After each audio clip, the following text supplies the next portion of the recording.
Headline से लेकर ground reality तक आज जर्नलिज्म का जश्न मनाएंगे.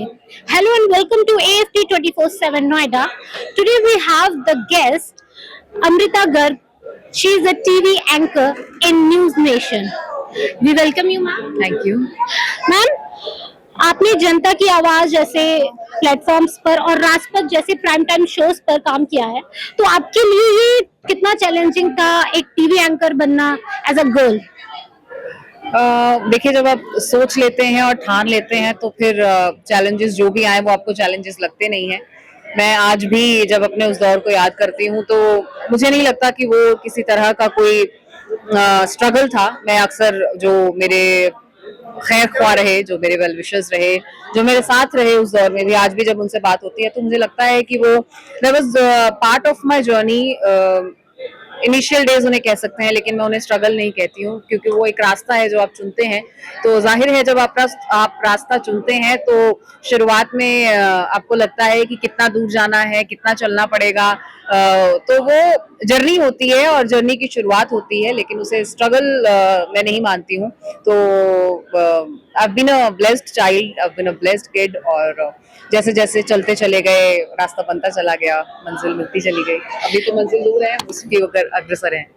मैम, आपने देखा है कि स्क्रीन पर कैसे बोल्ड एंकर्स होते हैं, क्या रियल लाइफ में भी वो इतने बोल्ड होते हैं क्या? हाँ, होते हैं, क्योंकि जब आप 10-15 साल किसी पेशे में रहते हैं तो वो आपका लहजा बन जाता है। और अगर मैं उसे अपने साथ अपना पर्सनल एक्सपीरियंस शेयर करूं तो जब मैं अपने घर वालों के पास बैठी होती हूँ, बात कर रही होती हूँ, तो वो मुझसे कह रहे होते हैं कि ओके धीरे बोलो, तुम अपनी स्क्रीन पर नहीं हो, तुम हमारे साथ बैठी हो। तो वो ऑटोमेटिकली आपके किरदार में आ जाता है, वो किसी भी फॉर्म में आए, लेकिन वो बोल्डनेस या वो लाउड वॉइस या हाई वॉल्यूम या आपका चलने फिरने का लहजा, तो किसी ना किसी तरीके से वो आपको पर्सनली आपकी पर्सनालिटी से झलकता है। मैम, जब आप स्टूडियो में बैठ के पूरे देश को एड्रेस कर रही होती है, तो वो जो पावर और रिस्पॉन्सिबिलिटी है उसे आप कैसे हैंडल करते हो? वो पावर और रिस्पॉन्सिबिलिटी ऊपर एक बहुत खूबसूरत बात उन्होंने कही कि जब आप 500 शब्द पढ़ते हैं, 200 को याद रखते हैं, तब आप 100 लिख पाते हैं।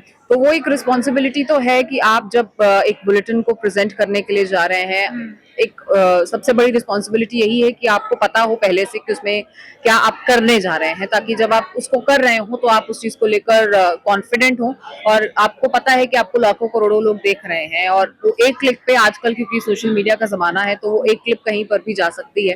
तो obviously it feels huge responsibility, लेकिन आजकल शायद उतनी रिस्पॉन्सिबिलिटी से उसको लिया नहीं जाता है। और अगर मैं अपनी भी बात करूं तो हम लोग भी कई बार नेग्लिजेंस मुझे लगता है कि बरतते हैं। और उस तरीके से, जिस तरीके से एक जर्नलिस्ट को प्रिपेयर होकर अपनी टीवी डिबेट या अपने शो के लिए बैठना चाहिए, वो आजकल एक कमी जरूर दिखाई देती है, लेकिन वो एक निजी कमी है जो मैं अपने अंदर महसूस करती हूँ। तो मुझे लगता है कि ये भी एक पीस ऑफ एडवाइस हो सकता है बडिंग जर्नलिस्ट के लिए कि आप जब ऐसी किसी सिचुएशन में हो और आपको पता है कि आप किसी टॉपिक को एड्रेस करने जा रहे हो, तो वो रिसर्च शायद 1-2 घंटे की जो आपके काम आएगी, और अगर आप उसका बैकग्राउंड और उसका फ्यूचर इम्पैक्ट जानते हो, अगर आप उस खबर को फॉलो कर रहे हो, तो आपको वो और ज्यादा अच्छे से पता होगा। तो मुझे लगता है कि वो एक डीप रिसर्च वो कंटिन्यूअस रीडिंग से आती है, कंटिन्यूअस अवेयरनेस से आती है, 1-2 घंटे से नहीं। मैम, कभी आपके साथ ऐसा हुआ है कि आप लाइव कर रही हैं स्टूडियो में और अचानक से टेलीप्रॉम्प्टर बंद हो गया, तब आपने उस सिचुएशन को कैसे हैंडल किया? बहुत बार होता है ऐसा बहुत बार होता है, क्योंकि ऑब्वियसली वो मैन मेड मशीन है आफ्टर ऑल, तो उसमें ग्लिचेस भी आएंगे, टेक्निकल एरर्स भी आएंगे, वो मशीन बंद भी हो सकती है, खराब भी हो सकती है। हो सकता है कई बार वो ग्लिच 1-2 सेकंड का हो, लेकिन कई बार वो 5 मिनट का भी हो सकता है। तो आप अगर ऑनर हैं तो वो पूरा दारोमदार आप पे ही होता है, बीइंग अ न्यूज एंकर, कि आप उसको कैसे संभालते हैं। और ये ऐसा मेरे साथ भी बहुत बार हुआ है। कई बार आप फंबल कर जाते हैं अगर आप प्रिपेयर नहीं है, जैसा मैंने पहले कहा।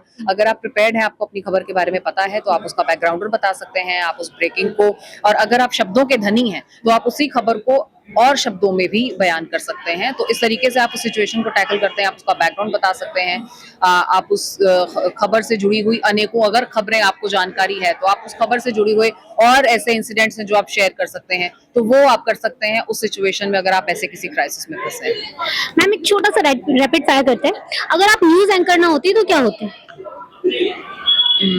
मे बी अ सिंगर और poet. Okay ma'am, TRP numbers या ऑडियंस का ट्रस्ट? आजकल के जमाने में फॉर अ चैनल और मतलब if today's scenario we talk about it's about TRP, but personally I feel it's दर्शकों का भरोसा। फ्यूचर ऑफ न्यूज टीवी ये या दोनों एक्चुअली अलग करके देखे भी नहीं जा सकते, क्योंकि हाँ। अगर दर्शकों का भरोसा होगा तो ही टीआरपी बढ़ेगी, तो ही वो आपको देखेंगे और आपका टेलीविजन रेटिंग पॉइंट बढ़ेगा। Yes ma'am. TRP sorry, future of news TV या फिर स्मार्टफोन?